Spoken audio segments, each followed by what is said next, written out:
ഓം നമോ നാരായണായ. ഓം നമോ നാരായണായ. ഓം നമോ നാരായണായ. ഓം നമോ നാരായണായ. ഓം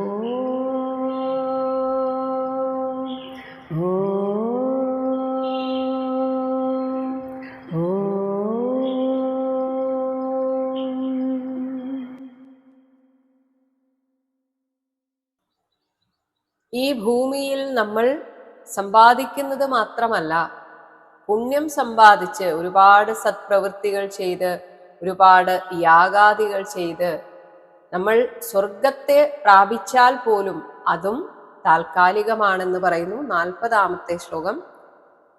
ഏവം ഹി ലോകാഹ ക്രതുഭിഃ കൃതാ അമി ക്ഷൈഷ്ണവഃ സാതിശയ ന നിർമ്മലാഃ തസ്മാത് അദൃഷ്ടശ്രുതദൂഷണം പരം ഭക്ത്യാ ഏകയാ ഈശം ഭജത ആത്മലബ്ധയേ. ഇതുപോലെ തന്നെ, അതായത് ഇങ്ങനെ ലോകത്തിൽ നിങ്ങൾ എന്തൊക്കെ നേടിയെടുത്തുവോ ഇതേപോലെ തന്നെയാണ് പുണ്യകർമ്മങ്ങൾ ചെയ്താലും ക്രതുഭിഹി യജ്ഞകർമ്മങ്ങളെ കൊണ്ട് കൃതാഹ നേടിയെടുക്കപ്പെട്ട അമീ ലോകാഹ ഈ സ്വർഗലോകാദി ഭോഗങ്ങളും ക്ഷയിഷ്ണവഹ ഒരിക്കൽ നശിക്കുന്നതാണ്.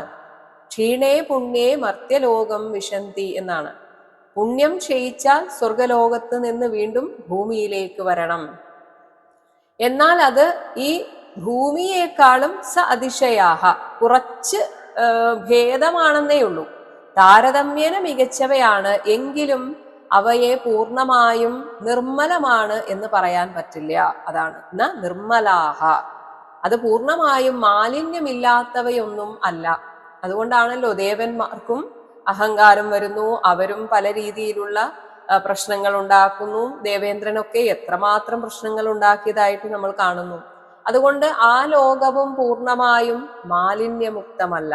തസ്മാത് അതുകൊണ്ട് ആത്മലബ്ധയെ ആത്മസായൂജ്യലബ്ധിക്കു വേണ്ടി അദൃഷ്ടശ്രുത ദൂഷണം നമുക്ക് പരിചയമുള്ള കണ്ടതോ കേട്ടതോ ആയിട്ടുള്ള എന്തൊക്കെ അമംഗളങ്ങളുണ്ടോ അതൊന്നുമില്ലാത്ത പരം ഈശം പരമേശനായ സാക്ഷാൽ ശ്രീഹരിയെ ഏകയാ ഭക്തിയാ ഭജത ഏകാഗ്രമായ ഭക്തിഭാവനയോടെ ഭജിക്കുവിൻ.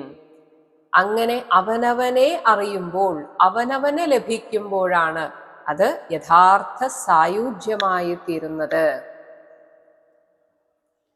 അതുമാത്രമല്ല, നല്ലതിനാകും എന്ന് വിചാരിച്ച് ചെയ്യുന്ന എത്രയോ പ്രവൃത്തികൾ അവസാനം നമുക്ക് തന്നെ വിനയായി തീർന്നിട്ടും ഉണ്ട്. അങ്ങനെയും സംഭവിക്കാം. അതാണ് 41-ാമത്തെ ശ്ലോകം.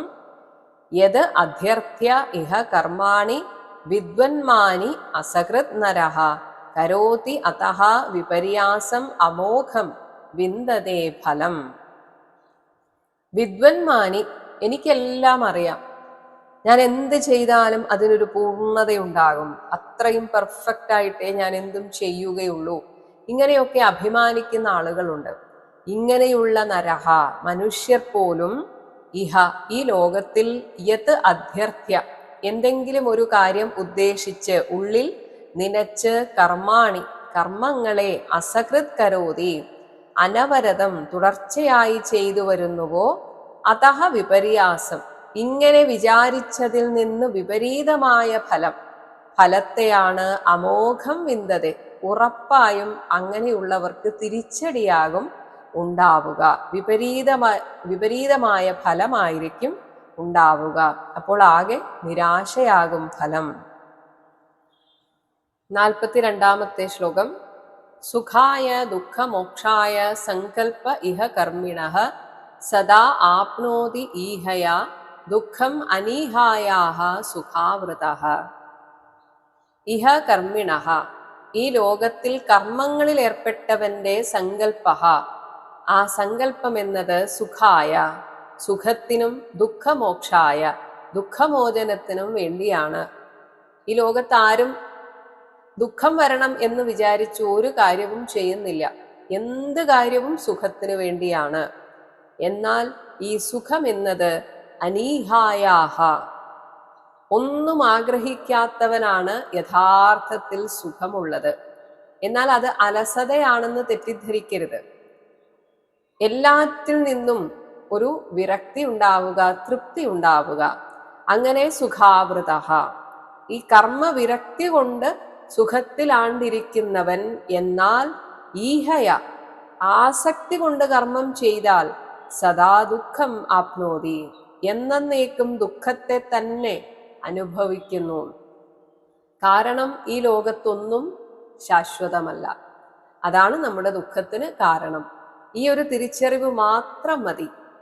അതുകൊണ്ട് തന്നെ ആ നിമിഷം നിങ്ങൾക്ക് എന്തുണ്ടോ അതാണ് നിങ്ങളുടെ സന്തോഷം.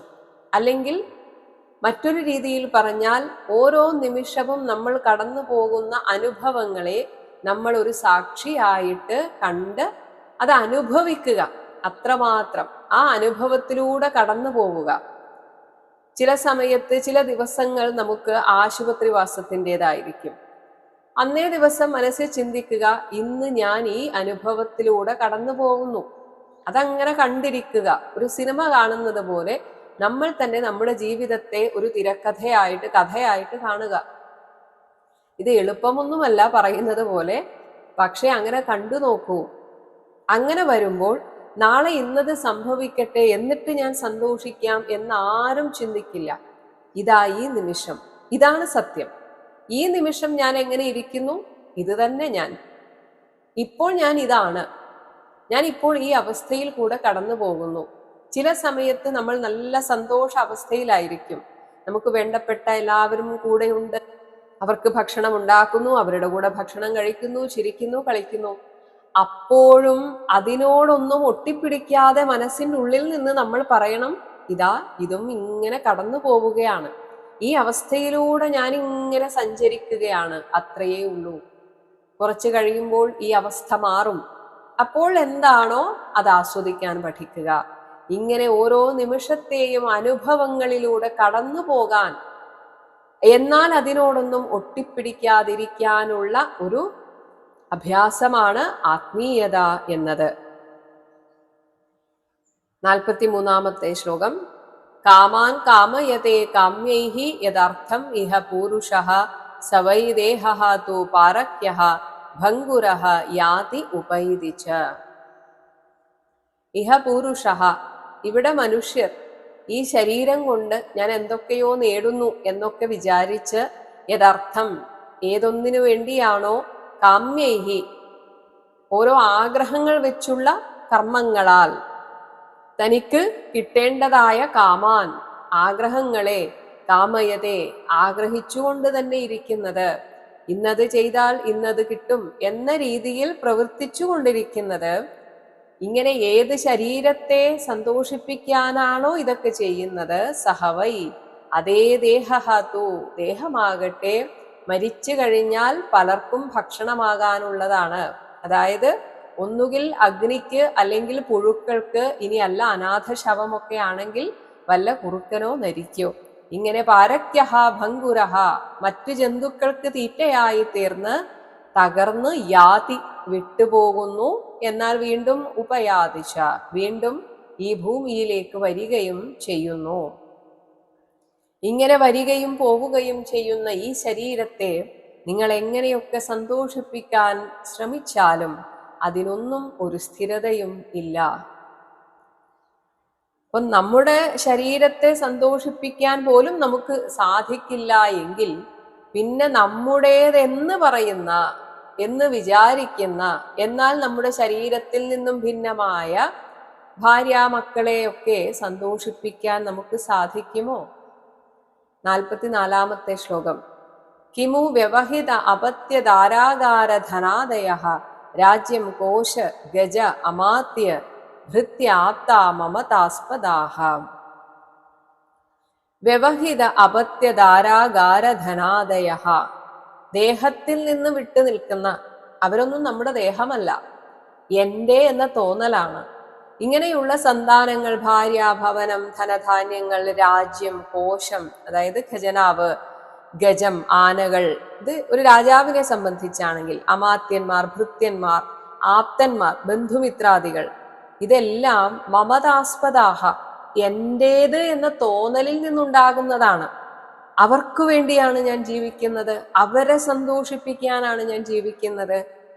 നമുക്ക് നമ്മളെ തന്നെ സന്തോഷിപ്പിക്കാൻ പറ്റുന്നില്ല, പിന്നെ എങ്ങനെയാണ് മറ്റുള്ളവരെ സന്തോഷിപ്പിക്കുന്നത്? അതാണ്. അതിനെക്കുറിച്ച് പിന്നെ കിമു എന്ത് പറയാനാണ്? ഒന്നും പറയാൻ പറ്റില്ല. അതിനെക്കുറിച്ച് പറഞ്ഞിട്ട് കാര്യമില്ല. ഇന്ന് പലരുടെയും ജീവിതം അങ്ങനെ അങ്ങ് കഴിഞ്ഞു പോകുന്നത് മറ്റുള്ളവരെ സ്നേഹിച്ച് അല്ലെങ്കിൽ അവരുടെ ഒരു പ്രീതി പിടിച്ചു പറ്റാൻ വേണ്ടി കഷ്ടപ്പെടുകയാണ്. ഭാര്യ ഭർത്താവിന്റെ പ്രീതി പിടിച്ചു പറ്റാൻ കഷ്ടപ്പെടുന്നു. ഭർത്താവ് ഭാര്യയെ ഒന്ന് പ്രീതിപ്പെടുത്താൻ, അവളുടെ ആ അംഗീകാരം നേടിയെടുക്കാൻ കഷ്ടപ്പെടുന്നു. മക്കളുടെ മുന്നിൽ നല്ല അച്ഛനും അമ്മയും ആകാൻ വേണ്ടി കഷ്ടപ്പെടുന്നു. തിരിച്ച് മക്കളും കഷ്ടപ്പെടുന്നു. ഒന്നിനും ഒരർത്ഥവുമില്ല. നമ്മൾ നമ്മളായിട്ടിരിക്കുക, പറ്റുന്ന രീതിയിൽ ഉത്തരവാദിത്തത്തോടെ കാര്യങ്ങൾ ചെയ്യുക. ഒരിക്കലും ഞാൻ ചെയ്യുന്നത് മറ്റുള്ളവർ മനസ്സിലാക്കും, അവർ ഞാൻ ആഗ്രഹിക്കുന്നത് പോലെ മനസ്സിലാക്കി പെരുമാറും എന്നൊന്നും പ്രതീക്ഷിക്കുകയേ ചെയ്യരുത്. ചെയ്താൽ ദുഃഖിക്കും. നമുക്ക് പറ്റുന്നത് പോലെ സ്നേഹിക്കുക, പറ്റാവുന്ന രീതിയിൽ അവർക്ക് ഉത്തരവാദിത്വത്തോടെ കാര്യങ്ങൾ ചെയ്തു കൊടുക്കുക, അതവിടെ നിർത്തുക. എന്ന് വെച്ചാൽ തിരിച്ചതുപോലെ അവർ എന്നെ ആത്മാർത്ഥമായി സ്നേഹിക്കും, അവരും ഇതുപോലെ ഇങ്ങോട്ട് ചെയ്തു തരും എന്നൊന്നും പ്രതീക്ഷിക്കാൻ പോവരുത്. 45-ാമത്തെ ശ്ലോകം. കിം ഏതൈഹി ആത്മനഃ തുച്ഛൈഹി സഹ ദേഹേന നശ്വരൈഹി അനർത്ഥൈഹി അർത്ഥസങ്കാശൈഹി നിത്യാനന്ദ മഹോദധേഹേ. ദേഹേന സഹ ശരീരത്തോടുകൂടെ നശ്വരൈഹി നശിക്കുന്നവയും തുച്ഛൈഹി നിസ്സാരങ്ങളും അർത്ഥസങ്കാശൈഹി ഇവയാണ് ജീവിത ലക്ഷ്യം എന്നൊക്കെ തോന്നിപ്പിക്കുന്നതാണ് ഈ കുടുംബജീവിതം. അവരെ നോക്കുക, അവരെ സംരക്ഷിക്കുക, ഇതാണ് എൻ്റെ പുരുഷാർത്ഥം എന്നൊക്കെ തോന്നും. ഇങ്ങനെയൊക്കെ തോന്നുന്നവയും എന്നാൽ നമുക്ക് പ്രത്യേകിച്ചൊരർത്ഥവും കിട്ടാത്ത അനർത്ഥൈഹി, അനർത്ഥം എന്നതുകൊണ്ട് നമുക്കതുകൊണ്ട് പ്രത്യേകിച്ചൊരു ലാഭവും ഇല്ല. കുറച്ചു നാളിങ്ങനെ പാന്തർ പെരുവഴി അമ്പലം തന്നിലെ താന്തരായി വന്നു കൂടും പോലെ കുറച്ചു നാളിങ്ങനെ സന്തോഷമായി ജീവിക്കുന്നു എന്നൊക്കെ തോന്നും. ഏതൈഹി ഇവയെ കൊണ്ട് നിത്യാനന്ദമഹോദധേഹേ, നിത്യവും ആനന്ദം തരുന്ന ആ വൻകടലാകുന്ന ആത്മാവിന്, ആത്മനഹ ഈ നിസ്സാരമായ കുടുംബജീവിതത്തിന്റെ സുഖം കൊണ്ട് കിം എന്ത് കാര്യം, ആത്മാവിന് അതുകൊണ്ട് ഒരു കാര്യവും ഇല്ല. അതുകൊണ്ട് പരമപുരുഷാർത്ഥത്തെ നേടാൻ വേണ്ടി ഈ മനുഷ്യായുസ്സിൽ എന്തൊക്കെ ചെയ്യാൻ സാധിക്കുമോ അതിലായിരിക്കണം നമ്മുടെ ശ്രദ്ധ മുഴുവൻ. മറ്റുള്ളതൊക്കെ ഒരു ഉത്തരവാദിത്തമായിട്ട് ചെയ്തു പോകാം എന്ന് മാത്രം. ഒരിക്കലും ഏതെങ്കിലും ഒരു വ്യക്തിക്ക് വേണ്ടി ഒഴിഞ്ഞു വെക്കരുത് ജീവിതം. അവരാണ് എൻ്റെ ലോകം എന്ന് കരുതരുത്. ഈ ലോകത്ത് നിന്ന് എല്ലാവരും ഒരു ദിവസം പോകും. അതുകൊണ്ട് കിട്ടുന്ന സമയം എപ്പോഴൊക്കെ നമുക്ക് ഭഗവാനെ കുറിച്ച് അറിയാൻ സാധിക്കുമോ, സ്മരിക്കാൻ സാധിക്കുമോ, ജപിക്കാൻ സാധിക്കുമോ, ധ്യാനിക്കാൻ സാധിക്കുമോ, സർവത്ര ഈശ്വരനെ കാണാൻ സാധിക്കുമോ, ഇങ്ങനെ ചിന്തിച്ചുറപ്പിച്ച് പ്രവർത്തിക്കുക. മറ്റൊന്നുമില്ല നമ്മുടെ ജീവിത ലക്ഷ്യം. അതെപ്പോഴും മനസ്സിൽ ഓർക്കണം. 46-ാമത്തെ ശ്ലോകം. നിരൂപ്യതാം ഇഹ സ്വാർത്ഥഃ കിയാൻ ദേഹഭൃതഃ അസുരാഃ നിഷേകാദിഷു അവസ്ഥാസു ക്ലിശ്യമാനസ്യ കർമ്മഭിഃ. ഹേ അസുരാഹ, അസുരക്കുട്ടികളെ, നിരൂപ്യതാം ചിന്തിച്ചു നോക്കൂ. നിഷേകാദിഷു ഗർഭാധാനം തൊട്ടുള്ള അവസ്ഥാസു, ഓരോ അവസ്ഥയിലൂടെ കടന്നു പോകുമ്പോഴും എന്തൊക്കെ ദുഃഖത്തിലൂടെയാണ് നമ്മളൊക്കെ കടന്നു പോകുന്നത്. ഇങ്ങനെ കർമ്മഭിഹി ക്ലിശ്യമാനസ്യ, പ്രാരബ്ധ കർമ്മങ്ങളാൽ ക്ലേശിക്കപ്പെട്ട് കഴിയുന്ന ദേഹഭൃതഃ, ഈ ശരീരധാരിക്ക്, ഇഹ ഈ ലോകത്തിൽ കിയാൻ സ്വാർത്ഥഃ എന്ത് പ്രാധാന്യമുണ്ട്. നമ്മളില്ലെങ്കിൽ ഈ ലോകം ഇടിഞ്ഞു താഴെ വീഴും എന്നാണ് നമ്മുടെയൊക്കെ വിചാരം. ഒന്നും സംഭവിക്കാൻ പോകുന്നില്ല. നമുക്ക് പകരം ഇവിടെ ആരുമില്ല എന്നൊക്കെ തോന്നും. അങ്ങനെയും ഇല്ല. ഞാനില്ലാതായാൽ ഇവർക്കിനി ആരുണ്ട് എന്ന് ചിന്തിക്കുന്ന അവരും ഒരു ഘട്ടം കഴിഞ്ഞാൽ ജീവിതത്തിന്റെ ആ യാഥാർത്ഥ്യവുമായി പൊരുത്തപ്പെട്ട് അങ്ങനെ അങ്ങ് ജീവിച്ചു പോകും. അല്ലാതെ ഇവിടെ ആരും ജീവിതാവസാനം വരെ മറ്റുള്ളവരെ കുറിച്ച് ദുഃഖിച്ചിരിക്കാനൊന്നും പോകുന്നില്ല. അങ്ങനെ സാധിക്കില്ല. നമ്മൾ കഷ്ടപ്പെട്ട് മറ്റൊരാളെ കുറിച്ച് ദുഃഖിക്കാൻ നോക്കിയാലും നടക്കില്ല അത്. കാരണം പ്രകൃതി നമുക്ക് തന്ന വലിയൊരു അനുഗ്രഹമാണ് മറവി. ശരീരത്തിന്റെ മുറിവുണക്കാൻ പ്രകൃതിക്കൊരു കഴിവുള്ളതുപോലെ മനസ്സിന്റെ മുറിവുണക്കാനും കാലത്തിന് സാധിക്കും. ഇനി ഈ ഒരു ജന്മത്തിലെ പ്രാരബ്ധകർമ്മം ഒടുങ്ങിയാൽ എല്ലാം കഴിഞ്ഞില്ലേ എന്നാണെങ്കിൽ അല്ല. ഈ ജന്മത്തിൽ നമ്മൾ പുതിയതായി ചെയ്തു വെച്ച കർമ്മങ്ങളുടെ ഫലം അനുഭവിക്കാൻ, ഒപ്പം തന്നെ പണ്ട് സഞ്ചയിച്ച കർമ്മങ്ങളുടെ ബാക്കിയുള്ള ഫലം അനുഭവിക്കാൻ വീണ്ടും വരുന്നു. 47-ാമത്തെ ശ്ലോകം. കർമാണി ആരഭതേ ദേഹി ദേഹേന ആത്മാനുവർത്തിന കർമ്മഭിഹി തനുദേ ദേഹം ഉഭയം തു അവിവേകതഃ. ദേഹി ഈ ജീവൻ ആത്മാനുവർത്തിന തന്നെ അനുവർത്തിച്ചു കൊണ്ടിരിക്കുന്ന ദേഹേന ശരീരം കൊണ്ട് കർമാണി ആരഭതേ വീണ്ടും പുതിയ കർമ്മങ്ങൾ ആരംഭിക്കുന്നു. കർമ്മഭിഹി ഈ പുതിയ കർമ്മങ്ങളാൽ അടുത്ത ഒരു ജന്മത്തിൽ ദേഹം തനുദേ വീണ്ടും ശരീരത്തെ ധരിച്ചു കൊണ്ടിരിക്കുന്നു. ഇത് രണ്ടും ഉഭയം തു അവിവേകതഃ അറിവില്ലായ്മ കൊണ്ടാണ്. പുതിയതായി ഒരു കർമ്മവും ഉണ്ടാക്കരുത് എന്ന അറിവില്ല. ഞാൻ ഈ ദേഹം സ്വീകരിച്ചു വന്നത് എൻ്റെ ഉള്ളിലുള്ള വാസനകളെ എരിയിച്ചു കളയാനാണ്, കർമ്മഫലത്തെ ഒടുക്കാനാണ്. ഈ അറിവും ഇല്ലാതെ വരുന്നു. നമ്മൾ പുതിയ പുതിയ കർമ്മങ്ങളെ ഉണ്ടാക്കുന്നു. അപ്പോൾ ഈ അറിവില്ലായ്മയാണ് നമ്മൾ നീക്കേണ്ടത്. ഇതിന് ശ്രേഷ്ഠമായത് ഹരിഭജനമാണ്. പക്ഷേ ആ ഹരിഭജനത്തിലും ഒരു ലക്ഷ്യം അവനവന്റെ കർമ്മവാസനയെ എരിയിച്ച് കളയുക എന്നതായിരിക്കണം. അല്ലാതെ ഭഗവാനോടും പോയിട്ട് പുതിയ കർമ്മങ്ങളെ ഉണ്ടാക്കുന്ന രീതിയിലുള്ള കാര്യങ്ങളെ പ്രാർത്ഥിക്കരുത്. അതാണ് 48-ാമത്തെ ശ്ലോകം. തസ്മാത് അർത്ഥാഹ ച കാമാഹ ച ധർമാഹ ച യദപാശ്രയാഹ ഭജത അനീഹയ ആത്മാനം അനീഹം ഹരിം ഈശ്വരം. തസ്മാത് അതുകൊണ്ട് അർത്ഥാഹ ച കാമാഹ ച ധർമാഹ ച ഭോഗ്യവസ്തുക്കളും അത് നേടണമെന്ന ആഗ്രഹവും അതിനുവേണ്ടിയുള്ള ഉപായങ്ങളും ഇതെല്ലാം യത് അപാശ്രയാഹ ആരെ ആശ്രയിച്ച് നിൽക്കുന്നുവോ അങ്ങനെയുള്ള ഈശ്വരം ആ സർവനിയന്താവും അനീഹം നിഷ്ക്രിയനും ആത്മാനം നമ്മുടെയൊക്കെ ആത്മസ്വരൂപനുമായ ഹരിം ഭഗവാൻ ശ്രീഹരിയെ അനീഹയ നിഷ്കാമഭക്തിയോടെ ഭജത ഭജിച്ചുകൊള്ളുവിൻ. അർത്ഥവും കാമവും ധർമ്മവും അതാണ് ഭോഗ്യവസ്തുക്കളും അങ്ങനെ വേണമെന്നുള്ള ആഗ്രഹങ്ങളും അതിനുള്ള ധാർമ്മികമായ ഉപായങ്ങളും. അപ്പോൾ ഇതെല്ലാം ഭഗവാനെ ആശ്രയിച്ചാണ് നിൽക്കുന്നത്. അങ്ങനെയുള്ള ഭഗവാനെ തന്നെ ശരണം പ്രാപിക്കുമ്പോൾ നമുക്ക് വേണ്ടതായിട്ടുള്ളത് ഭഗവാനായിട്ട് തന്നെ കൊണ്ടുവന്നു തരും. അതാണ് പ്രഹ്ലാദൻ ആദ്യം പറഞ്ഞത്. ദുഃഖം എങ്ങനെയാണോ നമ്മൾ ആഗ്രഹിക്കാതെ വരുന്നത് അതുപോലെ സുഖവും വന്നുകൊള്ളും. അതിനായിട്ട് നമ്മൾ പ്രത്യേകിച്ചൊന്നും പ്രയത്നിക്കേണ്ടതില്ല. പ്രയത്നിക്കേണ്ടത് ഭഗവാനെ നേടാനാണ്. 49-ാമത്തെ ശ്ലോകം. സർവേഷാം അപി ഭൂതാനാം ഹരിഹി ആത്മേശ്വരഃ പ്രിയഃ ഭൂതൈഃ മഹദ്ഭിഃ സ്വകൃതൈഃ കൃതാനാം ജീവസത്വിതഃ.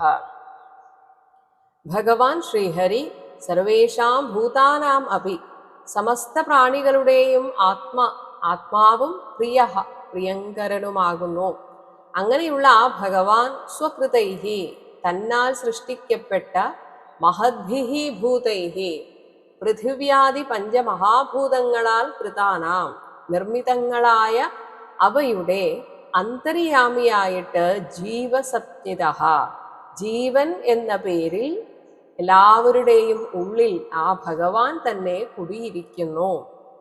അപ്പോൾ ഭഗവാനെ നേടുക എന്നാണ് നമ്മൾ പറയുന്നതെങ്കിലും സത്യത്തിൽ ഭഗവാൻ നേടേണ്ട ഒരു വസ്തുവല്ല, മറിച്ച് ആ ഭഗവാനാണ് എൻ്റെ ഉള്ളിൽ ജീവനായിട്ടിരിക്കുന്നതെന്ന ആ ഒരു സ്മരണ നിരന്തരം നിലനിർത്തിയാൽ മതി. അപ്പോൾ പാമ്പ് പടം പൊഴിക്കുന്നത് പോലെ മറ്റുള്ള ചിന്തകൾ നമ്മിൽ നിന്ന് അങ്ങനെ അങ്ങ് ഒഴിഞ്ഞു പൊയ്ക്കൊള്ളും. ഇനി ഭഗവാനെ ആശ്രയിക്കാൻ ഭഗവാൻ ആരുടെയും കുലമഹിമയൊന്നും നോക്കാറില്ല.